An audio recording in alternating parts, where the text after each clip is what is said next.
Some idiotic person has started playing the spectral business in West Hobart, and he has frightened several females.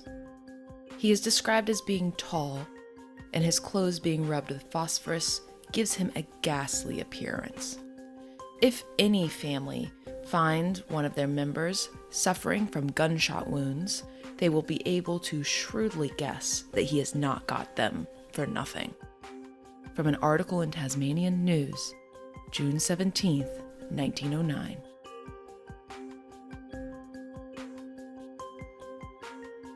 Welcome to Buried Secrets, a podcast about the paranormal, the occult, and weird and forgotten history. I'm Chris. And I'm Jen.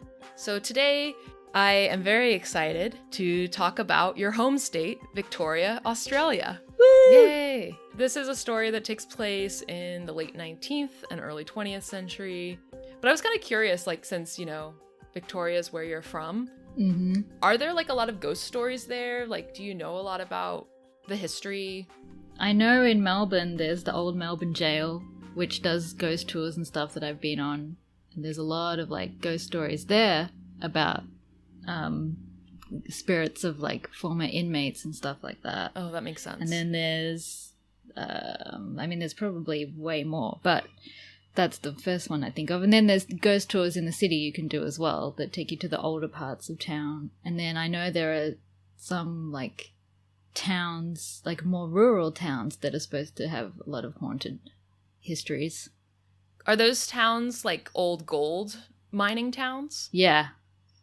That's cool. I don't know that I made the connection that because that area is called the Gold Coast, right? Is that right? Or am I thinking of... In Queensland is Gold Coast. Oh, okay.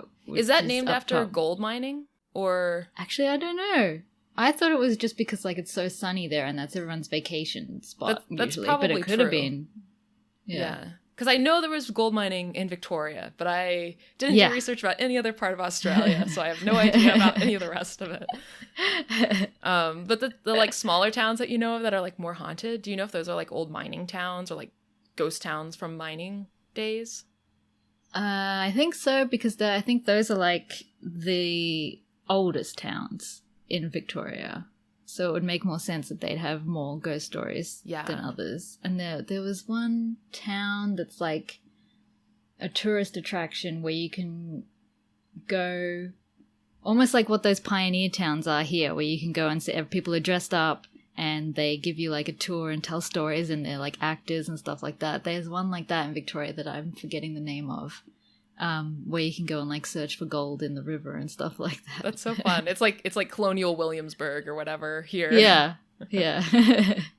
That's cool. Is there also a concept of ghost towns in Australia? Because in America there were a lot of ghost towns that were left behind after gold mining dried up. Everyone would just leave a town and it would end up abandoned. Is that a thing? I haven't heard of that happening in Australia. Yeah. I didn't in the little bit of reading that I did, I also didn't hear about that. But yeah, interesting. I don't know that I knew that there was gold mining in Australia, but sounds like it was actually a big thing. Yeah. When I was reading about 19th century Australia, it kind of sounded at least in the area of Victoria, most people who were there were either criminals who had been dumped in Australia, and I guess at the time a lot of criminals were starting to end their sentences and starting to hold higher up positions in society. So they went from being a criminal to being I don't know, mayor or whatever. Yeah. And then I guess there was a lot of gold mining, and so there were there was a lot of immigration because of that. Which I know you talk all the time about Melbourne being a really big immigrant neighborhood. Or area. Yeah, it's huge. But I guess that started in the 19th century, which makes sense.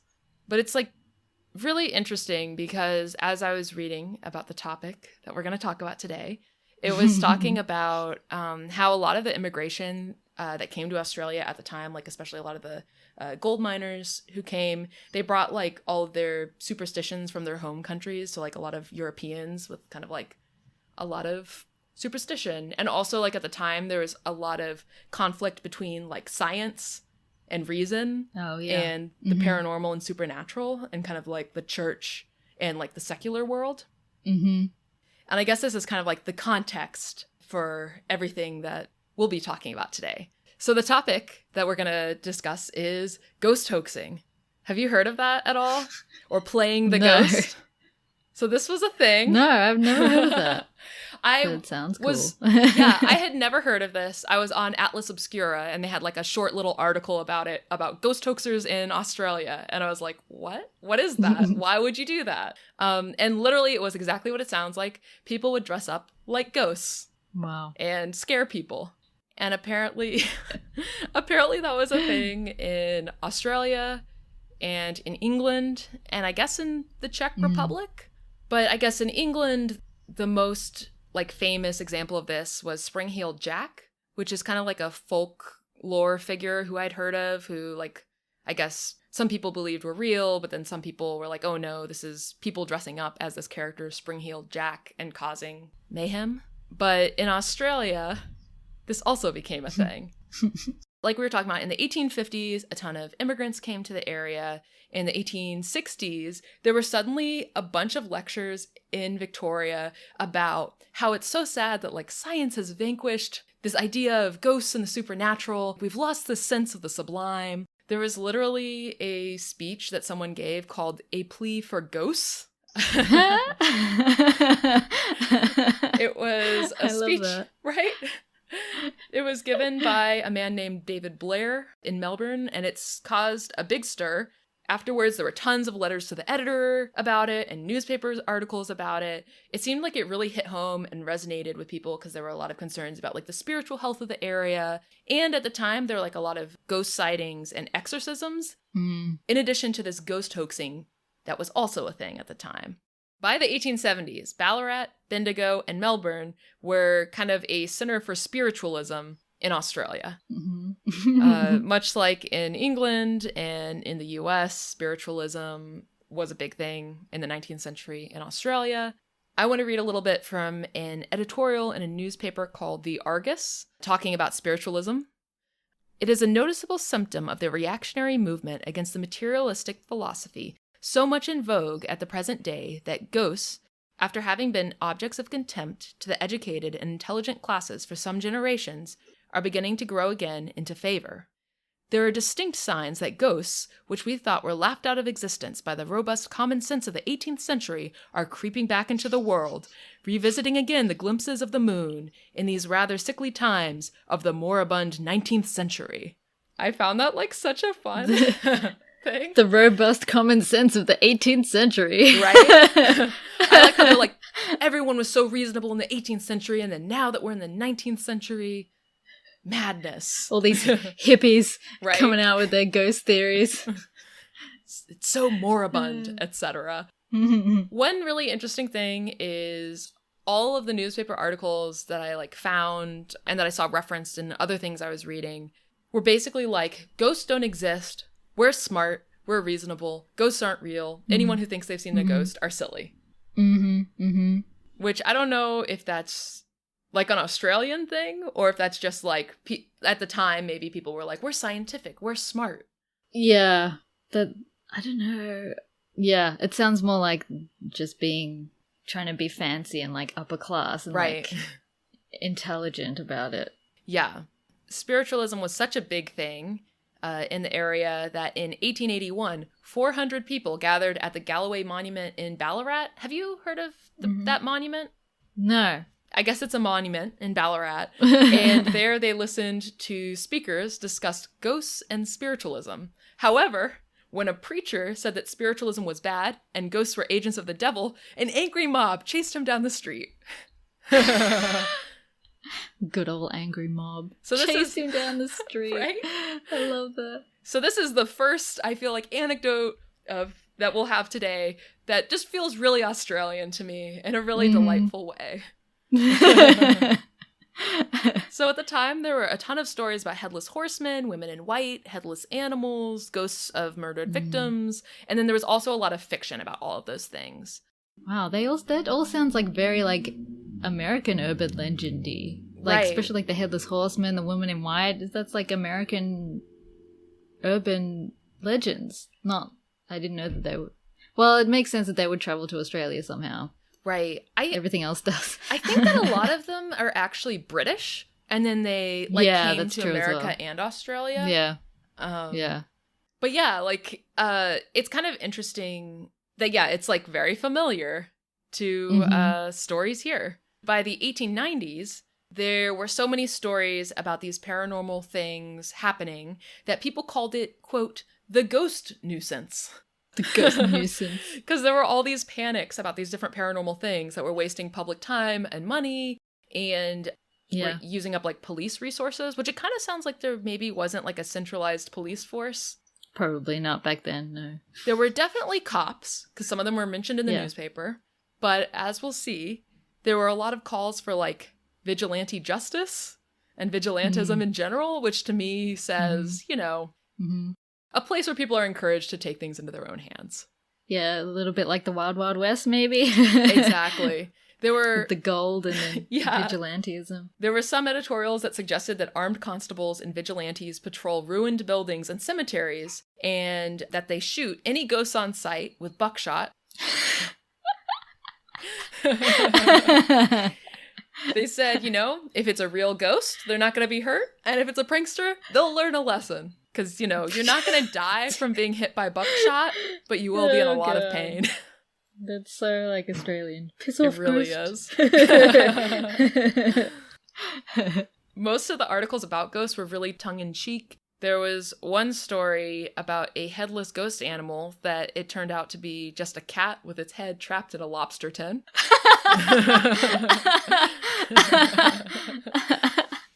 There was another story about a man who was terrified when he saw a female headless horsewoman with, quote, a fine body.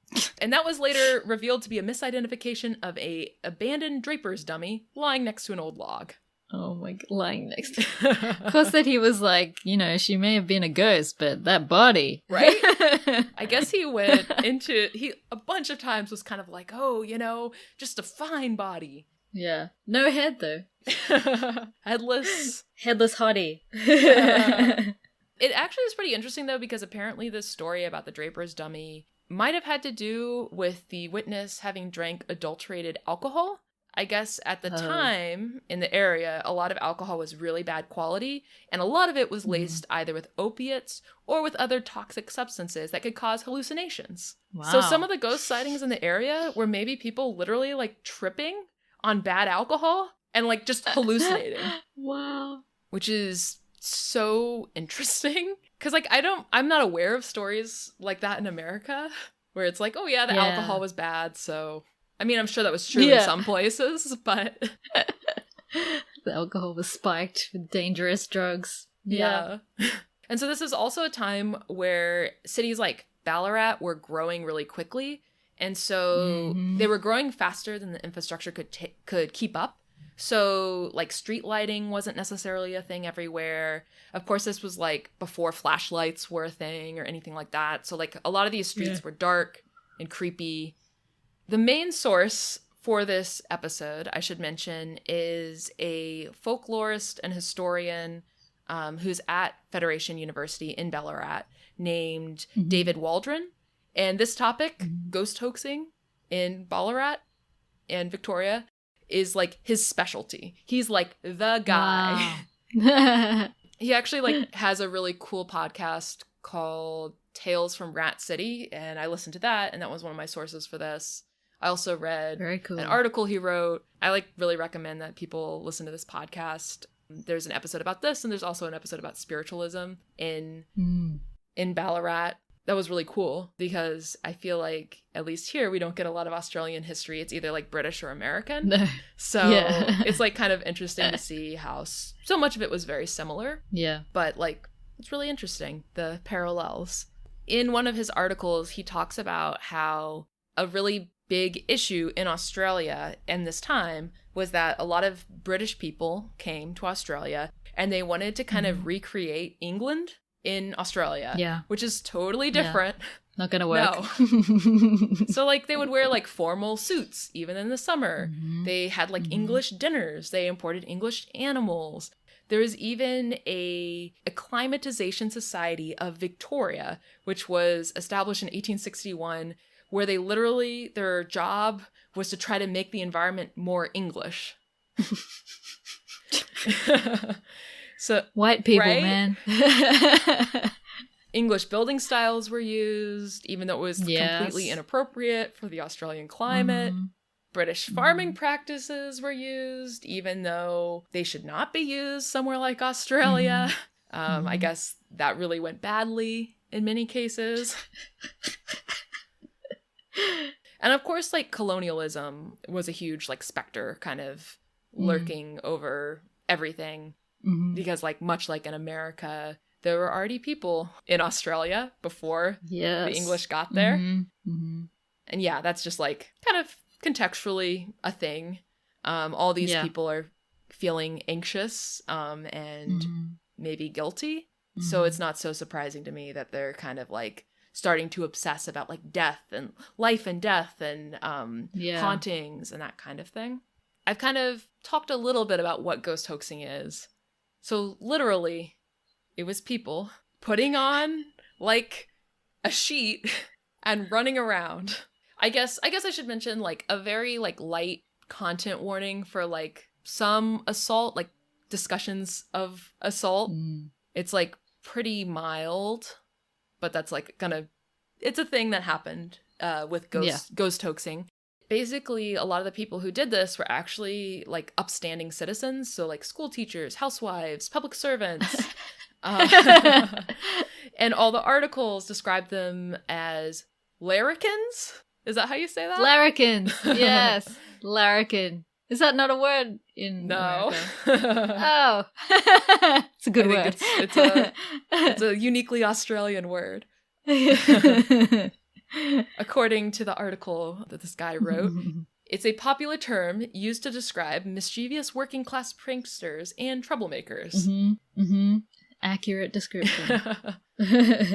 One really interesting thing that he mentions in this article is that in England, in the early 1700s, there were groups of young aristocratic men in London who would kind of prowl around and attack people, both men and women.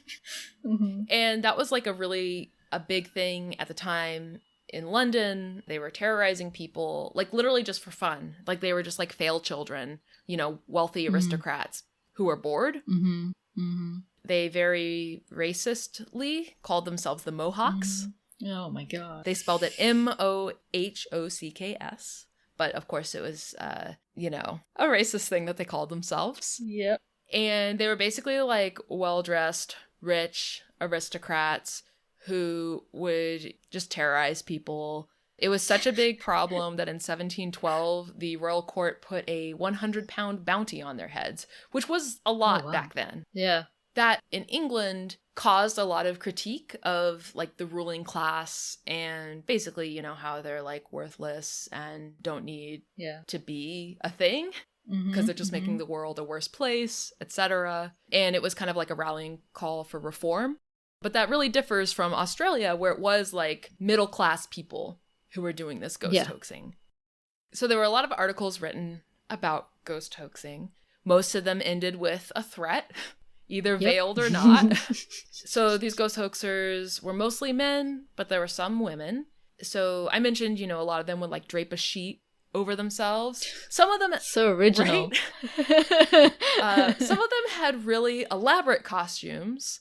One thing that they did, which was really inadvisable, was in Australia at this time, glow-in-the-dark paint was a new big thing. And when I say glow-in-the-dark, I mean phosphorescent, as in made from phosphorus. Something that is very poisonous, very toxic, deadly, etc. Yep. So, you know, people would douse a sheet in phosphorus, run around, and it would look cool and glowing and very ghost-like. But, you know, that's not, like, a super safe thing to do. No. Just gonna drape myself in poison. There was one guy who had the nickname Wizard Bombardier. Like, they would get, like, really fancy nicknames. And he had, like, white robes and a tall sugarloaf hat. A sugarloaf hat is according to Wikipedia, tall-crowned, narrow-brimmed, slightly conical hat usually black, worn by men and women from the 1590s into the mid-17th century. I guess also, like, it was sometimes called, like, a pilgrim hat because it was kind of like the hats that the pilgrims in America and the Plymouth colony had. Mm-hmm. So picture that, right? Like a guy dressed up like a ghost wearing that.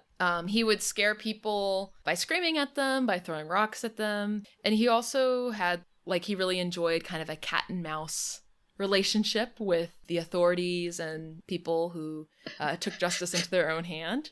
Though in the end, that guy was found out and he was beaten by 2 local residents in an act of vigilantism.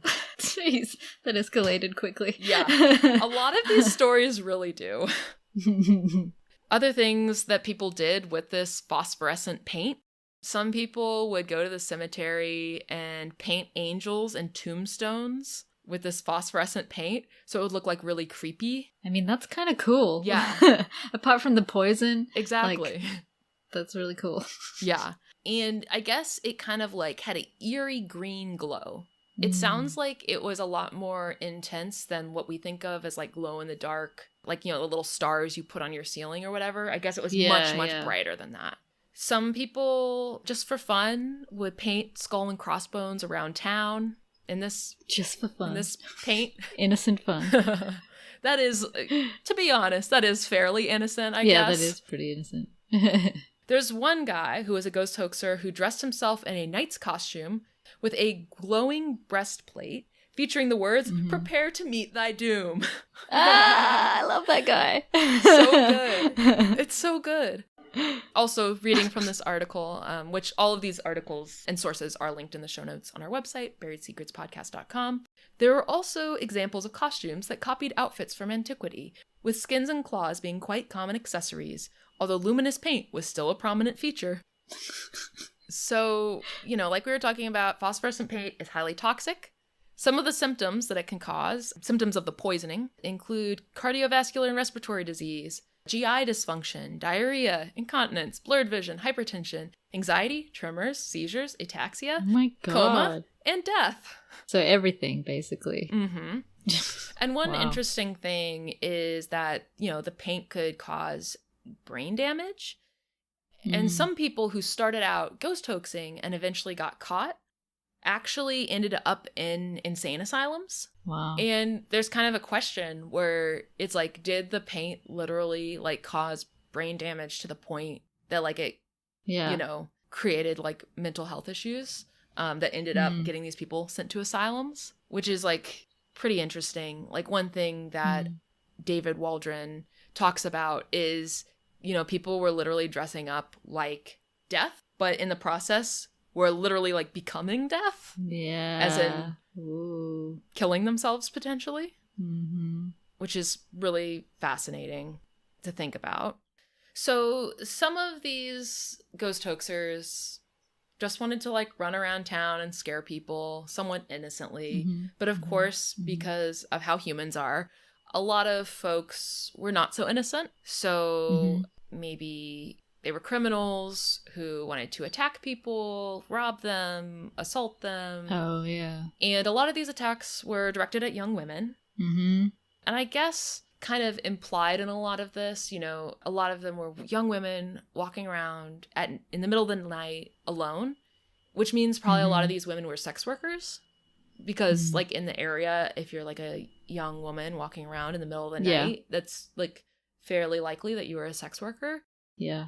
Also, there was a lot of, like, people exposing themselves. So there's this one guy who had a skull and crossbones painted on his bare chest above the word death, who hung out at the cemetery at Ballarat and just exposed himself to people walking by. You know, sounds like a charming dude. As you do, yeah. One man wore a white overcoat and a suit that was soaked in this phosphorescent paint. Oh my God. Who would just harass young women in the middle of the night. There was one guy who attacked a young woman whose costume was white clothes with a coffin lid strapped to his back Oh my God. And then he painted his face and like his arms and legs in the phosphorescent paint. Oh my God. It would have gone straight through his skin. Mm-hmm. Yeah. It kind of sounds like a lot of people just painted it right on them. And like, it's unclear to me if they knew that it was poisonous. But like... I feel like they probably didn't. They probably didn't. But also I feel like someone would have figured it out really quickly. Yeah. It wouldn't have like... Surely they would have like at least left a mark on their skin. Right. Or like...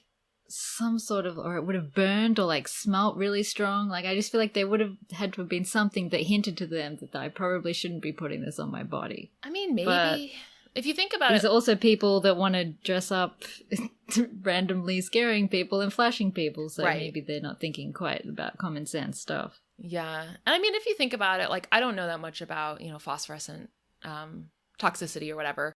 But if you think about lead, like you can't taste lead in your water. That's true. Even though it causes a lot of those sorts of symptoms, like brain damage and stuff. So who knows? Like maybe it's something like that where like they truly didn't know. Or it could be sort of like, so after phosphorescent paint was phased out, they replaced it with radium paint. Much better. Which, as you can guess, is literally radioactive and causes cancer. Oh my God. So that's not better. But hey, as long as it looked cool, right? Right?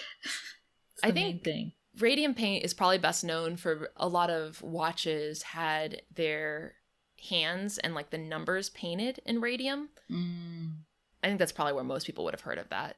That kind of came about after most of this hoaxing went on, though I think the tail end of this hoaxing might have intersected with the time when radium started being used as glow-in-the-dark paint. So there was one ghost hoaxer who was very famous, named Herbert Patrick McClellan, who he ended up getting... That's such an Aussie name. Yeah. Yeah. That's so funny. To me, it sounds like British, but I guess like maybe it's kind of the same thing. We have a lot of like the Irish, Scottish, British names. Yeah, I guess Mick. What is that, Scottish? Yeah. I don't know. Yeah. Okay. I think it's Irish. Okay. Actually, I don't know. Yeah, I'm too American to know this. I'm just like, oh, it's all... it's over there. It's a name from the British Isles. But he ended up getting charged with indecent exposure and assaulting women in 1904. So he would wear India rubber boots and a long white coat, and he would carry a cat o' nine tails, which I'm pretty sure is a type of whip, right? Yeah, it is. Yeah, and he would just like harass women, and he did like a very theatrical thing, which is a reward of £5 was put out for information leading to his arrest, and he like wrote a letter to the mayor to taunt him. Wow. And it's, I'm not going to read the letter because it's not actually that interesting, but basically at the end, he threatens to shoot anyone who seems like they might shoot him. That's such like a serial killer move to write letters to people. The best part of it was that he signed it, "Yours truly, the Ghost." The Ghost. Which really makes me think of Phantom of the Opera. Kind of a similar vibe. Just as creepy. Right? Pretty soon after he wrote that note, he was arrested. I think that they recognized his handwriting. It turns out he had been under suspicion for a while, and the police were just waiting to find enough evidence to arrest this guy. Yeah. He was a well-known and respected elocutionist and senior clerk, according to this article. So it was like a big scandal when he was arrested. The podcast I mentioned, Tales from Rat City, they actually go into a lot of detail about this case, and they do like a fun, dramatic reenactment of parts of the case, So, I think that's a fun thing to listen to if folks are interested in hearing even more about this case. But basically, he was a well-respected guy. He ended up getting a pretty mild punishment. I feel like it was like a month in jail or something like that. It was very mild. Sounds about right. He did end up getting his punishment overturned. And so it was kind of like an example of like these women really didn't want to come forward about this with this information. And it's not surprising that they didn't want to, since kind of immediately it was like, oh no, actually he's innocent. And I guess, when they went to his house, they found a lot of like theatrical props and costumes that I guess he used when he was playing the ghost. So like, most of these hoaxes were done by men, but there were a few women who also played the ghost. A lot of the time they would do it to hide like small crimes. So like there was one lady who would dress up like a ghost and steal chickens and eggs. No. Yeah, I find that really endearing. Yeah. It's so typical that like the women are doing it to like feed their families and like the men are just being dicks. Yeah. There was one woman who used to dress as a man and go to bars, and she would talk to men, and then she would reveal that she was a woman. I love her. Yeah. I will say, she ended up getting charged with indecent exposure. So from revealing that she was a woman. Yeah. That's what seems to be the case. Like, it's a little bit elliptical, but soon after that, she was sent to the Ararat, I hope I'm saying that right, lunatic asylum. Ararat. It's going to be really hard to say with your accent. Ararat? Ararat. She was sent to the local lunatic asylum that shall not be named. And she was released. And one thing they were talking about in the Tales from Rat City podcast is apparently in asylums in this area, a lot of the time the folks who were the most mentally ill would get released, and the people who were the least mentally ill would be kept, sometimes for life. And the reason is, much like we talked about with Roosevelt Island, people who weren't actually mentally ill or who were like, like not disruptive, not like hard to take care of, they were free labor, and they weren't, difficult to take care of or difficult to house. So they would keep them, and then if someone was like a difficult patient, they would release them because they'd be like, I don't want to deal with this. Wow. So I thought that was like kind of interesting, not surprising, depressing. Mm-hmm. But so this woman ended up being released, and then after that, she started dressing like a monster. She made a mask out of paper mache that was apparently very scary. And then she put on a white sheet that was soaked, in the glow-in-the-dark paint. Yeah. And she would hide under the Peel Street Bridge and jump out and scare people. She's my favorite now. Yeah. I love She's her. amazing. She seems like a great lady. Yeah. Dr. Waldron, the guy who wrote most of the articles I'm referencing here, he had kind of an interesting point where he was like, well, if she was sent to the lunatic asylum after cross-dressing and was told that she's like a monster and a deviant. She's definitely queer. Yeah, right? It feels like it. He didn't speculate either way, but, Yeah. But he was kind of like, if she was told that she was a monster, of course she, like, was released and was like, I'll show you a monster, Yeah. She was either becoming this thing that she was told she was, or she was literally like, screw you guys. I'll show you what a monster really looks like, etc. Yeah. There was one woman who I find this, like, very charming. She would wear a glow-in-the-dark wedding dress. She'd paint her face and her arms white, and she'd play guitar on the roof of a building. Oh, wow. I really wish there were more stories about women doing this, because I find all of their stuff, like, really charming. And all of the stories about men, it was like, and then he exposed himself, and then he chased some ladies. And it's like, okay, this is not very interesting or surprising. No. But the women doing it, it's a whole different story. Exactly. They sound cool. They sound awesome. I'd love to be friends with all of them. Me too. So this ghost hoaxing was called playing the ghost. So if you were someone who wanted to attack people for playing the ghost, that act would be called laying the ghost. So laying the ghost is like being a vigilante to, debunk these ghost hoaxers and usually shoot them in the leg in a lot of cases. There was one guy who was a retired soldier who was patrolling the cemetery in Ballarat and fired a rock salt loaded shotgun at the legs and buttocks of a man who was playing the ghost. That same guy rescued a woman who was being attacked by a man playing the ghost, and he attacked the, fake ghost guy with a cane. Mm-hmm. Mm-hmm. There was one instance where a woman named Mrs. Date. Her daughter was being attacked by a man dressed as a ghost. And so she had a bull terrier and she like sicked the dog on him. Yes. Which is amazing. Go, Mrs. Date. Yeah. One thing that they talked about in this podcast was a lot of the newspaper articles were talking about like women being like helpless and passive and just victims of these ghost hoaxers. But there were a lot of stories about women fighting back. For example, there was a woman who's being attacked by a ghost hoaxer and she pretended to faint and played dead.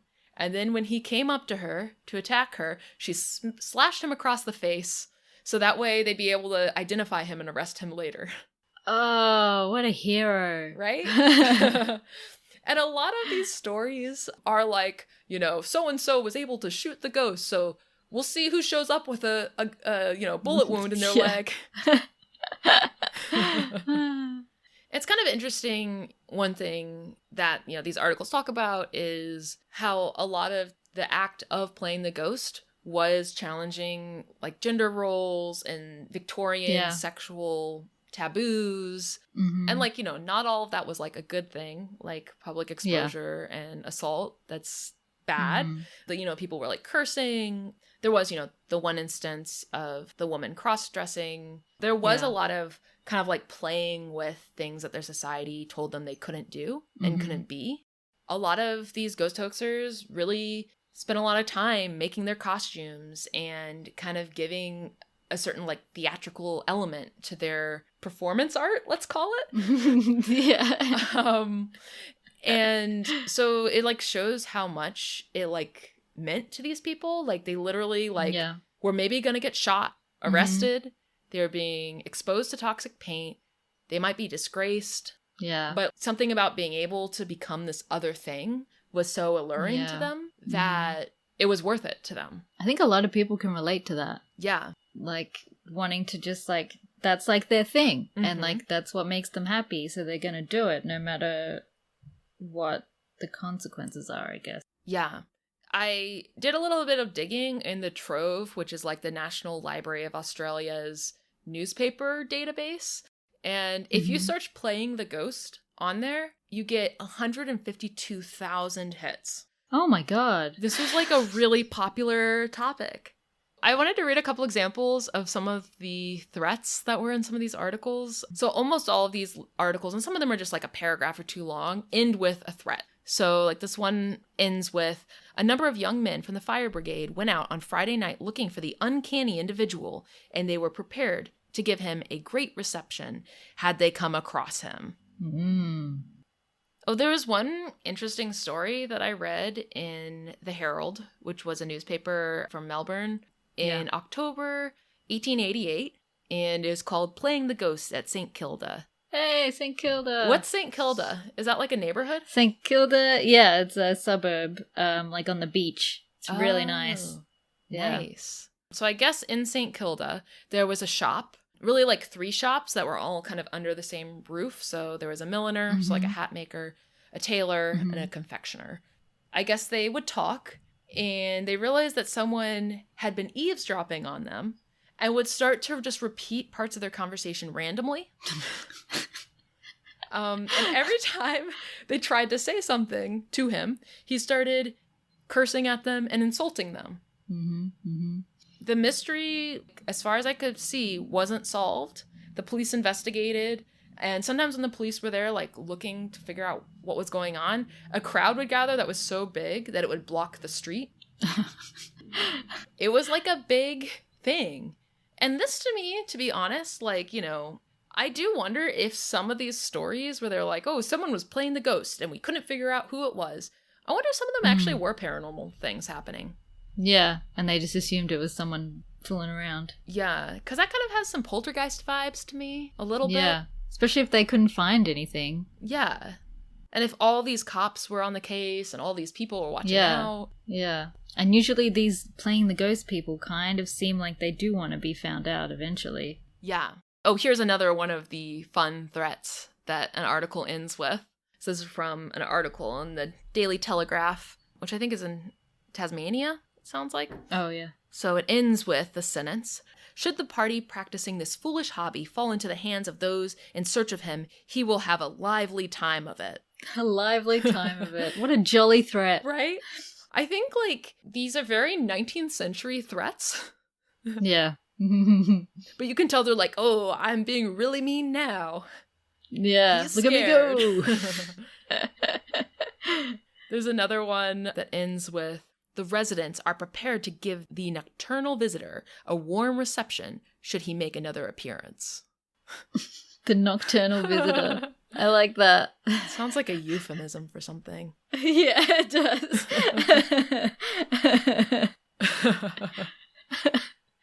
There was one interesting story where it was talking about like police looking for one of these ghosts or ghost hoaxers, and they ended up dressing up like women and like, I guess, walking around at night and being like, oh, I hope someone dresses up like a ghost doesn't attack me. Which I'm like, if you're using the Bugs Bunny method of like crime detection, I feel like you're maybe doing something wrong. It sounds like they were not successful.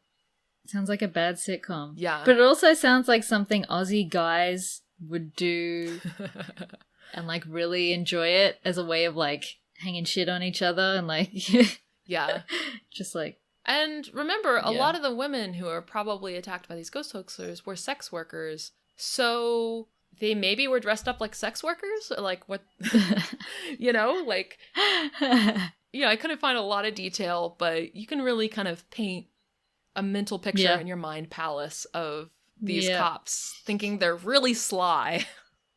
So sly. Plus, didn't most guys have like mustaches and stuff back then? I think so. Yeah. Funny. It's probably was not, probably could be seen from a mile away. Yeah. That they were obviously cops.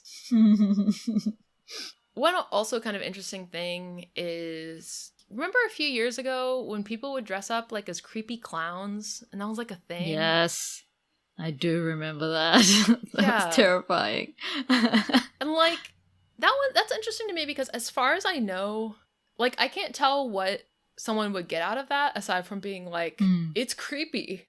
Yeah. Like, I don't know that they were like the thrill of scaring strangers, I guess. No, I don't think they were. I think they would just go like mostly messing with people who had like those front door cameras and stuff like that. Right. And so I was like kind of thinking a little bit about that and like thinking like, oh, is that our version of ghost hoaxing? And like maybe. Like we're in a society. Yeah, it sounds like it. But that like it came out of nowhere and then it disappeared really quickly as well. So it's like that was weird the way that happened. Did it start after the new It movie came out? Like the first one? Like a few years back? Was that the impetus for that? I think it was like 2016-ish, so maybe. Right. I can't remember. Yeah. And I guess if you're thinking about, dressing up like something scary and frightening people as a way to kind of rebel against social mores and like society, if you're dressing up like a clown and going up to people's like creepy like ring cameras that are surveilling everybody, and you're this like anonymous person dressed up as something scary, I mean, to some extent that is maybe an unconscious protest against like the surveillance of our lives, like not just like the surveillance state, but like just every phone has a camera. A lot of people's houses in the suburbs have cameras. Like you're always being watched. So I wonder if people got like that out of it, where it's like, oh, like you think you can always watch me, but I'm a clown and you're scared now, etc. Like you don't feel so safe maybe now. Don't want to. Yeah, you won't like what you see. Yeah, that kind of thing. Yeah, that's kind of like the only interpretation I've been able to come up with for that. Trying to relate it to ghost hoaxing and like think about analogs to that today. So that's the bulk of what I've got. It's like kind of a mostly lighthearted topic. Yeah. Obviously, like I'm a little cautious saying that because people were like assaulted and stuff. But a lot of these people like actually ended up like slashing people in their attackers in the face and then having them be publicly humiliated.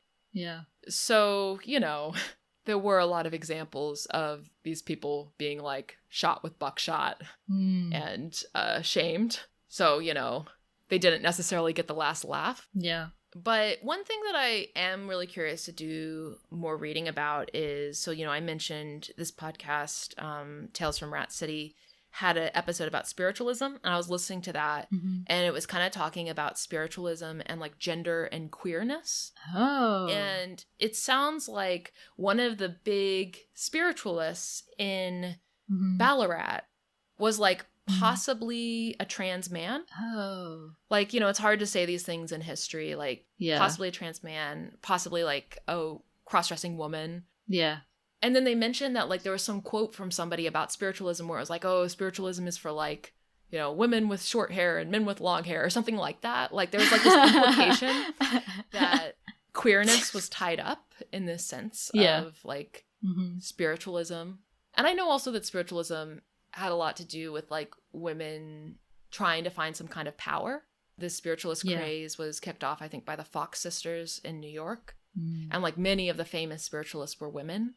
And at a time when like women didn't have a lot of opportunities, you know, it was a way for them to have some kind of power and influence in society. And it would also make sense to me if that would attract a lot of queer people. So I do want to do a follow-up episode, not necessarily just about Australia, but I do want to do some more research into that one spiritualist who was like possibly queer in some way. But also I want to do some digging into like queer spiritualists, because that's somehow tangentially related to me to this ghost hoaxing thing. Like if ghost hoaxing was like a way to like do stuff in protest of society or do stuff that society wouldn't allow you to do, like it seems like spiritualism was very similar. You know, this way to gain power and like create a new narrative. So and take some like control back. Yeah, I guess like feel like you're in control of some of your life, your fate, in ways that you wouldn't have felt before, because so many marginalized people don't feel in control and they're not in control of so much. Right.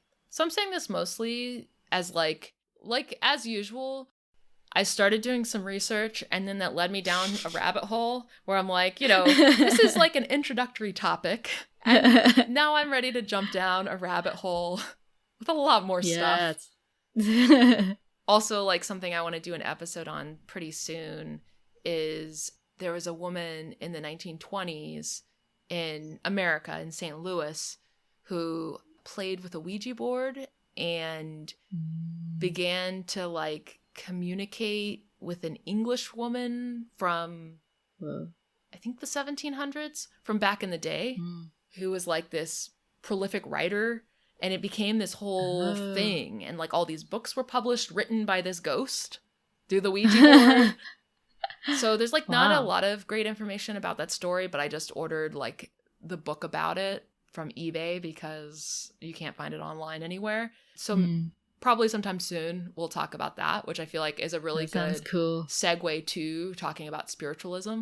You know, because that's a story about like a housewife who had to drop out of school at the age of 13 because she had a nervous breakdown and, you know, then got married when she was like 24 or something, who didn't seem to have aspirations to write or anything, but who suddenly like channeled this entity who was this prolific writer, or pretended to, so she could write and get published. So I'm like really excited to dive into that. And I'm mentioning this mostly as kind of like a teaser for that. And like I found out about her because when we were talking about the Ghostbusters ruling, remember I mentioned there was it like the amazing Kreskin, I think his name was? I was watching him on Johnny Carson, and he like very briefly, he was like, oh, there was this woman named Curran in the 1920s who wrote a lot about Ouija boards. I was like, oh, that's interesting. And then that led me down this wormhole. I guess, you know, we all have to have ways to amuse ourselves during this quarantine.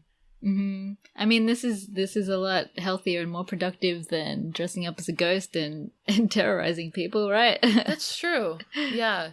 Though, you know, I wouldn't be surprised if people started doing that. Although there's not enough people on the street to terrorize, so maybe it wouldn't be. Yeah, that's true. Wouldn't really be worth it. I mean, I wouldn't object to seeing a woman in a glow-in-the-dark wedding dress playing guitar on a rooftop. That sounds pretty cool. That sounds amazing.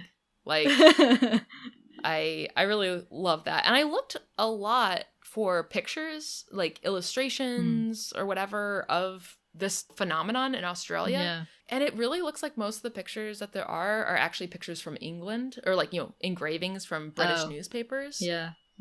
Just because like so many of these have such like visual cool stuff. You know, like the elements of like these glow in the dark, you know, like the guy who was dressed up, you know, with like a glow in the dark breastplate or whatever, you know. Yeah. I really would love to see artist interpretations of that, but there really aren't that many.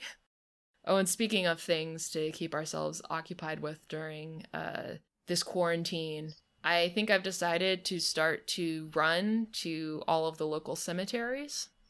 So like today, I ran to St. Michael's Cemetery, which is really close to where I used to live in like northern Woodside / East Elmhurst. And then I also ran to Moore Jackson Cemetery, which is a colonial cemetery like 2 blocks away from my old apartment that used to be like an overgrown empty lot and now has been made into kind of like a community garden, though it's like both of them were closed because of the pandemic. Yeah. But I did like a little short recording of myself talking about the St. Michael's Cemetery while standing on a pedestrian overpass above the Grand Central Expressway. And since it's only a few minutes, I think I'm just going to like drop that on our Patreon. And I think I might continue to do that, like run around to, there's a few other cemeteries and like, I think Sunnyside and Maspeth. They're probably all going to be closed. I also saw, I think there might be some kind of Irish memorial cemetery somewhere in Astoria. So I think my new project on weekends is going to be to run to local cemeteries. So our Patreon is patreon.com/buried secrets. I'm going to start, I think, posting like pictures from cemeteries, local cemeteries. And if I'm able to do some audio, I'll post some audio. This is like so on brand for you, right? To be running to cemeteries. It really is. It really is. I get exercise and ghosts. Yeah. My 2 favorite things. If for some reason, like, or if somehow, like, there ends up being enough of a story to, like, turn it into an episode, then maybe we will. Like, I think once these cemeteries reopen, I would love to do some investigations there with you. Yeah, for sure. At some of the local ones, but in the meantime, I'll just post these little things on Patreon, so anyone who subscribes to that can get that content. Okay, I think we did it. Cool, that was cool. Yeah. So Australian. Something Something about it is just so Australian. Yeah. I mean, I know we've talked about this before, but I love all the like paranormal or like spiritual weirdness there is in Australia. Yeah. Like, I feel like most of the meditations I go to sleep listening to are by Australians, like on YouTube. Yeah, it's such like a big community there. Kind of culty. Yeah. It's so interesting that like it literally has its roots in the 19th century. Like it's not a new thing.